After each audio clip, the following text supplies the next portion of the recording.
आपने जरूर सुना होगा कि बाइबल एक ऐसे वक्त के बारे में बोलती है जो इस पृथ्वी पर आएगा, जिसमें तबाही होगी, नफरत होगी और बुराई की कोई सीमा ना होगी। पवित्र बाइबल के अनुसार प्रभु यीशु मसीह के आने के पहले बुराई के काले बादलों का अंधेरा सारी इंसानियत पर छा जाएगा और इसे कहा जाता है महाक्लेश, द ग्रेट ट्रिबुलेशन।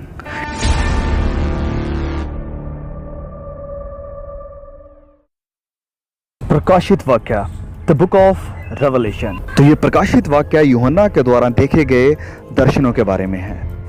तकरीबन 95 AD को यूहन्ना पतमुस टापू में था। तो यूहन्ना यहाँ पर बहुत सारे दर्शनों को देखता है, अंतिम समय के बारे में, महाक्लेश के बारे में और एंटी क्राइस्ट के प्रकट होने के बारे में।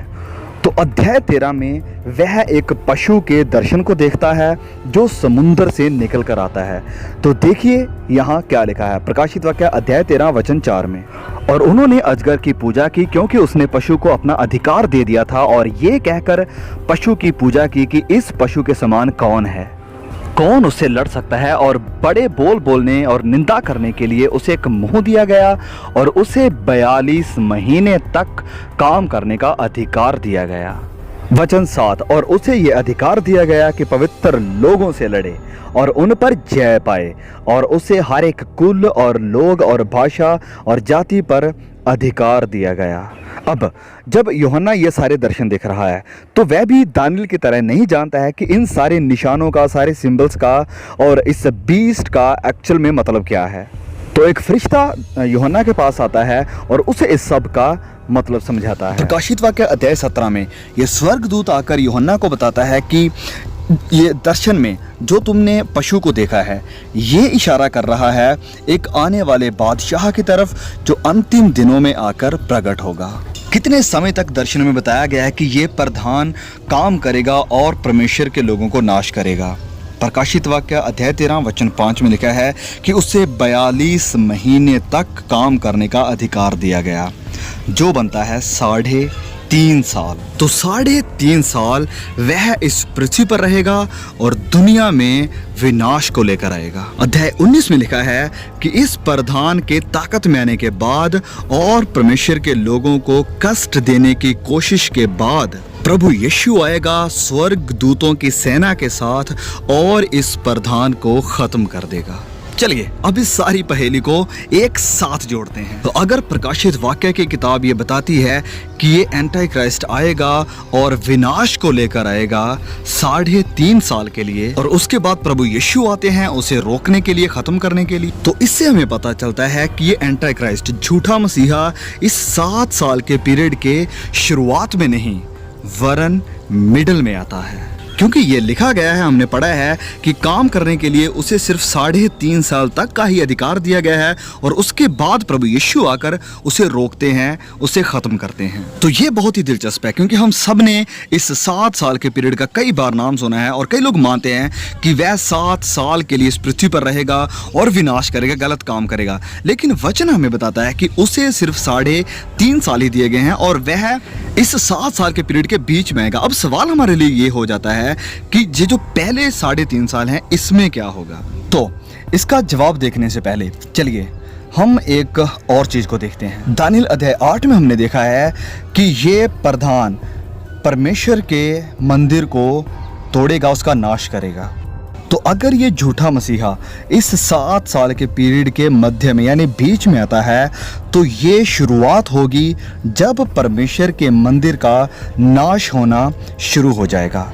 अब ये बहुत ही महत्वपूर्ण है यहाँ पर, क्योंकि क्या हुआ था प्रभु यीशु मसीह के वक्त, उसके 7 सालों के मध्य में बीच में परमेश्वर का मंदिर यानी प्रभु यीशु मसीह का शरीर उस क्रूस के ऊपर तोड़ा गया था। तो ये सारी बातें जो हो रही है इस 7 साल के पीरियड के बीच में परमेश्वर के मंदिर या शरीर को तोड़ने के बारे में, तो ये कोई कोइंसिडेंस नहीं है, कोई इत्तेफाक नहीं है, वरन ये प्रोफेटिक पैरेलल है जो यीशु मसीह के समय में हुआ और फिर आने वाले झूठे मसीहा के समय में भी होगा। तो हमने हमेशा से यही सीखा और देखा था कि इस 7 साल के शुरुआत में एंटी क्राइस्ट आएगा, लेकिन नहीं, हमने वचनों से बिल्कुल स्पष्ट तौर पर साफ साफ देख लिया है कि सिर्फ 3.5 साल तक का ही उसे अधिकार दिया गया है, और वो भी 7 सालों के बीच में, मध्य में। लेकिन सवाल अब ये है कि इस 7 सालों के शुरुआत वाले जो 3.5 साल हैं उनमें क्या होगा।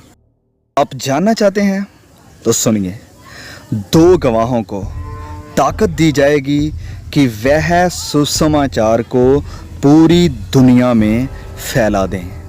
इस 7 साल के पहले हिस्से में आप परमेश्वर की ताकत को आसमान से आते हुए देखेंगे, जिसे प्रेरितों के काम के बाद से हमने कभी नहीं देखा है। ये 2 गवाह इस पृथ्वी पर होंगे। अब मैं यहाँ पर एक बहुत ही महत्वपूर्ण बात कहना चाहता हूँ प्रकाशित वाक्य की किताब के बारे में, कि हम इसे ऐसे नहीं पढ़ सकते हैं कि जैसे ये एक कंप्लीट नैरेटिव है, शुरुआत से लेकर आखिर तक की पूरी तस्वीर है। क्योंकि प्रकाशित वाक्य की किताब दर्शनों की एक सीरीज है, जिसे प्रेरित यूहन्ना ने देखा था अंतिम समय के बारे में। पहले हमने देखा था कि यूहन्ना ने एक दर्शन देखा है जिसमें एक पशु था जो कि बहुत ही विनाश कर रहा है, नाश कर रहा है अंतिम समय में। अब अध्याय 11 में हम एक और दर्शन को देखने वाले हैं जिसे यूहन्ना ने देखा था 7 सालों के बारे में। लेकिन इस बार ये फोकस, ये ध्यान पशु पर नहीं है, वरन 2 गवाहों पर है कि वह क्या करेंगे इन 7 सालों के पीरियड के पहले हिस्से में। तो यूहन्ना स्वर्ग दूतों की उपस्थिति में है और वह बहुत सारे दर्शनों को, बहुत सारे विजन्स देख रहा है, और अब वह देखने वाला है परमेश्वर के 2 गवाहों का दर्शन।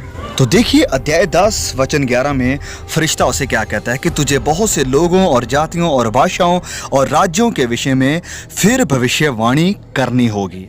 और इसके बाद परमेश्वर यूहन्ना से बात करना शुरू कर देते हैं, और लिखा है अध्याय 11 वचन 3 में कि मैं अपने 2 गवाहों को ये अधिकार दूंगा और वह टाट ओढ़े हुए 1260 दिन तक भविष्यवाणी करें। वचन 4, ये वह ही जैतून के 2 पेड़ और 2 दिवट है जो पृथ्वी के प्रभु के सामने खड़े रहते हैं।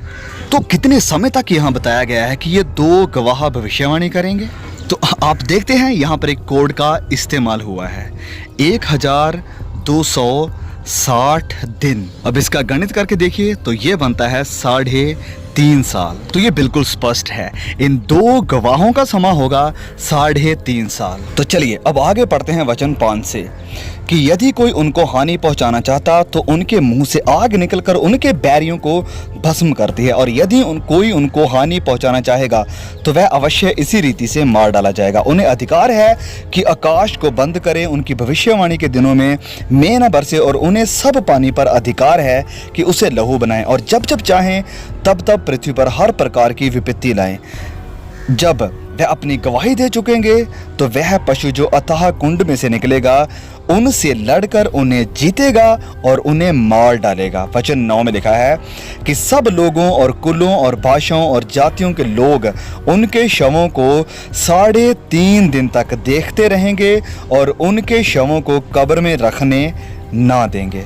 तो हम यहाँ इस वचन में देखते हैं कि परमेश्वर इन 2 गवाहों को बड़ी सामर्थ्य के साथ इस्तेमाल करेगा कि वह उसके वचन को पूरी दुनिया तक पहुंचाएं। लेकिन जब एंटी क्राइस्ट आएगा, जब ये 2 गवाह अपनी सेवकाई को 3.5 साल तक पूरा कर चुके होंगे, तब एंटी क्राइस्ट आएगा, उन्हें जीतेगा और उन्हें मार डालेगा, और तब सारे लोग इतने खुश होंगे और उनसे इतनी नफरत करेंगे कि उनके शरीर को कब्र में रखने ना देंगे। लेकिन देखिए यहाँ वचन 11 में क्या लिखा है, परंतु 3.5 दिन के बाद परमेश्वर की ओर से जीवन का श्वास उनमें बैठ गया और वह अपने पांवों के बल खड़े हो गए और उनके देखने वालों पर बड़ा बैश आ गया। तब उन्हें स्वर्ग से एक बड़ा शब्द सुनाई दिया कि यहाँ ऊपर आओ। यह सुन वे बादल पर सवार होकर अपने बैरियों के देखते देखते स्वर्ग पर चढ़ गए। फिर वचन 15 में लिखा है, जब 7वें दूत ने तुरी फूंकी तो स्वर्ग में इस विषय के बड़े बड़े शब्द होने लगे कि जगत का राज्य हमारे प्रभु का और उसके मसीह का हो गया है और वह युगान युग राज्य करेगा। अब ये बहुत ही गहरा है, क्योंकि यहाँ पर लिखा गया है कि इन 2 गवाहों में जिंदगी का श्वास आने के बाद वह बादलों के ऊपर उठाए गए हैं, और फिर इसके बाद लिखा है कि मसीहा ने इस पृथ्वी के ऊपर अपना राज्य करना शुरू कर दिया। तो इसका मतलब है ये जो लैंग्वेज यहाँ पर इस्तेमाल हुई है कि उन्हें बादलों पर उठा लिया गया है और उसके बाद मसीहा आ रहा है अपना राज्य करने के लिए, तो ये उसी घटना की तरफ इशारा कर रहा है जिसका जिक्र संत पौलुस ने किया था कि हम सब बादलों पर उठा लिए जाएंगे। ये वही इवेंट है जब मसीहा आता है अपने चुने हुओं को, अपने लोगों को लेने के लिए, और उसके बाद इस पृथ्वी के ऊपर अपने राज्य को स्थापित करता है। तो इस 7 साल के पहले हिस्से में परमेश्वर इन 2 गवाहों के ऊपर अपना सामर्थ्य भेजेगा कि वह बल और ताकत के साथ सुसमाचार का प्रचार सारी दुनिया को सुनाएं, और उन्हें जो समय दिया जाएगा वो होगा 3.5 साल का, और उसके बाद उन्हें मारा जाएगा और उन्हें दफनाया भी नहीं जाएगा। और फिर यहाँ लिखा है कि उनकी लोथें उस नगर में 3.5 दिन तक पड़ी रहेंगी। और फिर आगे लिखा गया है कि उन्हें बादलों पर उठा लिया जाएगा जब मसीहा वापस आएगा। तो क्या मसीहा इस 7 साल के समय के बीच में वापस आएंगे? तो नहीं, क्योंकि हमने जान लिया है कि वह इस 7 साल के पीरियड के लास्ट में, आखिर में आएंगे। तो अब हम ये कैसे जानते हैं कि ये दिन सालों की तरफ इशारा कर रहे हैं? तो अगर आपने हमारे पिछले वीडियोस देखे हैं तो आपको जरूर याद होगा कि यूनाह के वीडियो से हमने देखा था, दानियल की वीडियो से हमने देखा था कि भविष्यवाणी में ये जो दिनों का इस्तेमाल किया जाता है ये इशारा करते हैं सालों की तरफ, जिसमें कि भविष्य में जरूर कुछ होगा। इस कारण यही सेम कोड इस्तेमाल होगा इस प्रकाशित वाक्य की किताब में भी। तो जब ये वचन कहता है कि 3.5 दिनों तक उन्हें दफनाया नहीं जाएगा, तो ये एक सिंबॉलिक लैंग्वेज यानी प्रतीकात्मक भाषा है जो इशारा करती है फ्यूचर में आने वाले 3.5 सालों की तरफ। तो ये एक और दिनों से सालों की भविष्यवाणी है, जैसे हमने पिछले वीडियोस में देखा है। हर नंबर का बाइबल में एक मतलब है। तो इस 7 साल के पहले हिस्से में ये 2 गवाह यीशु मसीह के सुसमाचार का प्रचार करेंगे पूरे 3.5 सालों के लिए, और फिर वचन में बताता है कि उन्हें मार डाला जाएगा और 3.5 सालों या दिनों के लिए उन्हें दफनाया नहीं जाएगा। लेकिन क्या होता है इस 3.5 सालों के बाद? यीशु का दूसरा आगमन 7 सालों के आखिर में जब उन्हें उठा लिया जाता है कि वह बादलों पर अपने मसीहा से मिले और फिर वह इस पृथ्वी पर अपना राज्य स्थापित करता है। ये बहुत ही दिलचस्प है, क्योंकि हम यहाँ पर एक और पैरल यानी समानता को देखते हैं। याद करिए, जब प्रभु यीशु अपने 7 साल के वक्त में इस पृथ्वी पर आए तो उन्होंने क्या किया? उन्होंने अपनी सेवकाई को शुरू किया और बड़े जोर और बल के साथ सुसमाचार का प्रचार किया 7 सालों के पहले हिस्से में 3.5 सालों तक, और 2 गवाह भी ऐसे ही 3.5 सालों तक करेंगे। ओके, तो उम्मीद है आप समझ रहे हैं। और क्या आप देख पा रहे हैं बाइबल में कितनी गहराई है? अब इन 2 गवाहों का दर्शन बहुत ज्यादा गहराई में जाता है।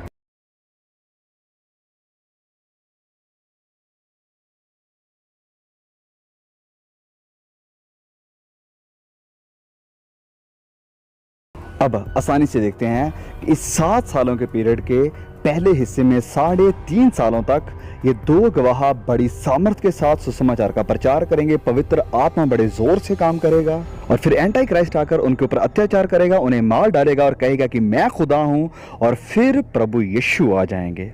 अब उम्मीद है ये सारा रहस्य सभी के लिए बिल्कुल क्लियर हो गया होगा। अब अगला सवाल, क्या कोई रास्ता है कि हम ये जान सकें कि प्रभु यीशु दोबारा किस साल आएंगे? क्या हम उस साल को जान सकते हैं? चलिए देखते हैं। तो प्रभु यीशु मसीह ने साफ साफ कहा है कि उस घड़ी और दिन के बारे में कोई नहीं जानता है कि वह कब आएंगे, लेकिन उसके आगमन का साल या वर्ष वह अलग है। क्यों? क्योंकि प्रभु यीशु के आगमन का साल ऑब्वियस यानी जाहिर हो जाएगा जब एंटी क्राइस्ट प्रकट होगा। क्योंकि हम पवित्र बाइबल से जानते हैं कि एंटी क्राइस्ट के पास सिर्फ 3.5 साल ही होंगे विनाश करने के लिए, और उसके बाद प्रभु यीशु आ जाते हैं उसे खत्म करने के लिए। तो जिस भी साल एंटी क्राइस्ट मसीही के लोगों को तड़पाना और उन्हें मारना शुरू कर देता है और अपने आप को खुदा कहलाना शुरू कर देता है, तो हम जान जाएंगे कि उसके 3.5 सालों के बाद प्रभु यीशु आएंगे उसे खत्म करने के लिए। तो हाँ, उसके आने के दिन और घड़ी को कोई नहीं जानता है, लेकिन आखिर में उसके आने का साल स्पष्ट हो जाएगा।